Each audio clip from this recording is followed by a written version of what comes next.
જુઠ્ઠું બોલવું, વારંવાર બોલવું આ ભારતીય જનતા પાર્ટીનું મુદ્રાલેખ છે. જ્યારે ભારતીય જનતા પાર્ટીના વડા એટલે દેશના પ્રધાનમંત્રી પણ પોતાના પદની ગરિમાને સાચવ્યા વિના વારંવાર જૂઠું બોલતા હોય ત્યારે સ્વાભાવિક છે કે એના કાર્યકરો જૂઠું બોલે. ભારતીય જનતા પાર્ટી ડંફાસો મારે છે કે વિશ્વમાં સૌથી વધારે સભ્યો ધરાવતી અમારી પાર્ટી છે.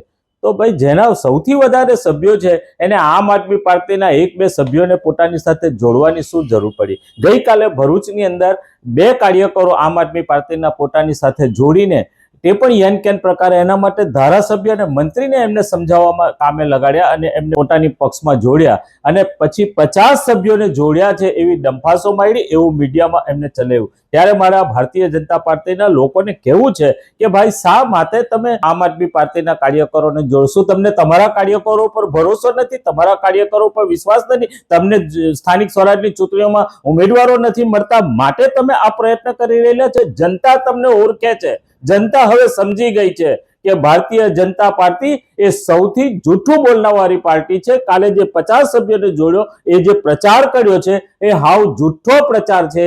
એનાથી જનતાને સમજ પડી ગઈ છે કે ખરેખર આ પાર્ટી વારંવાર જૂઠું બોલવા વાળી પાર્ટી છે.